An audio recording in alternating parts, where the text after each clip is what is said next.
আমরা মনে করি যারা মূর্তি পূজা করে তারাই শুধু মুশরিক।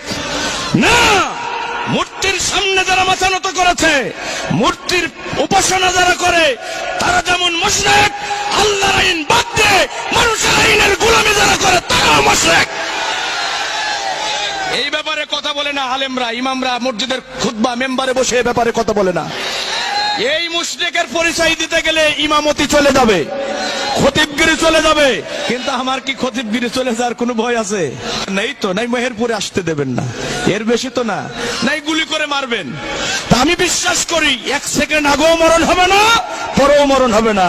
ওমা কানা লিনাফসিন আন তামুতা ইল্লা বিইজনিল্লাহি কিতাবাম মুআজ্জালা। মানুষের মরণ হবে না আল্লাহর হুকুম ছাড়া। মৃত্যুর সময় ফয়সালা করে রেখেছেন কে? আমার মৃত্যুর ফয়সালা হয় আকাশ থেকে, জমিন থেকে নয়। মৃত্যুর ফয়সালা যদি হয়ে যায়, না হয়, মৃত্যুর ফয়সালা যদি না হয়, আল্লাহ যদি বরাদ্দ মৃত্যু না দেন, বন্দুকের নলটা বুকের সাথে ধরে বারবার ট্যাগারে টেপ দেবে, একটা বুলেট বক্ষ ভেদ করতে পারবে না। এই বিশ্বাস মুমিনের থাকতে হবে। এজন্য কোরআনের হক কথা বলতে হবে, জাতির মানুষকে বাঁচাতে হবে। আমার ইমাম খতিব ভাইদেরকে বলছি, ইমামতের পরোয়া করবেন না, কোন বাতিলের চক্রাঙ্গানিকে পরোয়া করবেন না। রিজিকের ফয়সালা করে কে? খাওয়াই কে? আল্লাহ উত্তম রিজিক দাতা। এজন্য ইমামতে চলে যাক, তারপরে জাতির মানুষের ইমান বাঁচাতে হবে। মূর্তির সামনে যারা মাথা নত করেছে তারা যেমন মুশরিক হয়ে গেছে, আল্লাহর আইন বাদ দিয়ে মানুষের তৈরি করা আইন প্রতিষ্ঠান আন্দোলনে যারা অংশগ্রহণ করেছে তারাও মুশরিক হয়ে গেছে।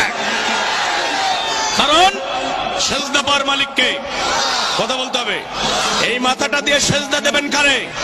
আল্লাহ ছাড়া কাউকে সেজদা দেয়া জায়েজ? যদি সেজদা দেন তাহলে আপনি শিরিক করলেন। এটা বড় শিরিক না ছোট শিরিক? শিরকে আকবার। এ ভাই, যতগুলো কারণে মানুষ কাফের হয়ে যায় তার মধ্যে 1 নম্বর কারণ হলো আল্লাহর সাথে শিরিক করা, মানে শিরকে আকবার। আমার লেখা বই আছে না, ঈমান বিনষ্টের কারণ, পড়েন নাই আপনারা? 1 নম্বর কারণ হলো আল্লাহর সাথে শিরিক করা।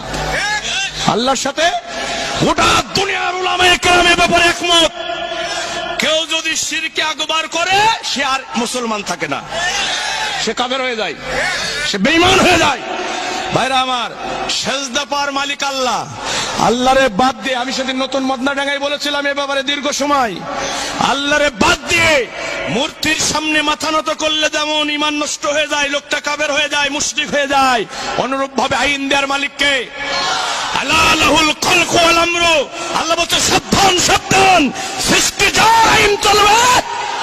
পতানের আকাশের স্রষ্টাকে, জমিনের স্রষ্টাকে, গ্রহ নক্ষত্র তারকারাজি সৃষ্টি করেছেন কে? এখানে রাজত্ব চলবে কার? কোন ব্রিটেন কিংবা আমেরিকার রাজত্ব আমরা মানি না, দিল্লি কিংবা ওয়াশিংটনের আইন আমরা মানি না।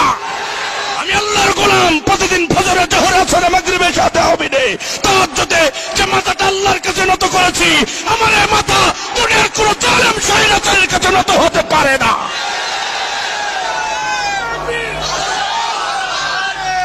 কথা বোঝেন নাই? বোঝেন নাই?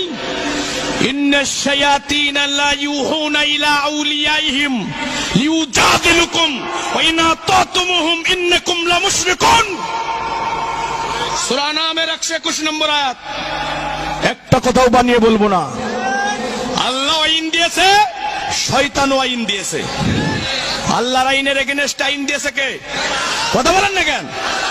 শয়তান আইন দিয়েছে। এখন আল্লাহর আইন বাদ দিয়ে শয়তানের আইন যারা মানবে, ইন্নাকুম লা মুশরিকুন। ইন্না মানে নিশ্চয়, লা মানে অবশ্যই, অবশ্যই অবশ্যই তারা মুশরিক। কে বলছেন? কে বলছেন? তুমি বলে আমি কি নামাজ পড়িনি, আমি কি ইমানদার না? আল্লাহ বলছে তুমি ইমানদার মুশরিক, তুমি ইমানদার মুশরিক। হ্যাঁ, কথা বোঝেন না? এ ভাই, আমি তো কোরআনের ওই আয়াতটা দেখে বিস্মিত হয়ে যাই। ওমা ইউমিনু আকসারুহুম বিল্লাহি ইল্লা ওয়া হুম মুশরিকুন। অধিকাংশ ইমানদার ঈমান আনার পরে মুশরিক হয়ে যাবে। কার কথা? কার কথা? অধিকাংশ ইমানদার মুশরিক হবে। বাংলাদেশে এই আয়াতের বাস্তব প্রতিফলন হয়েছে।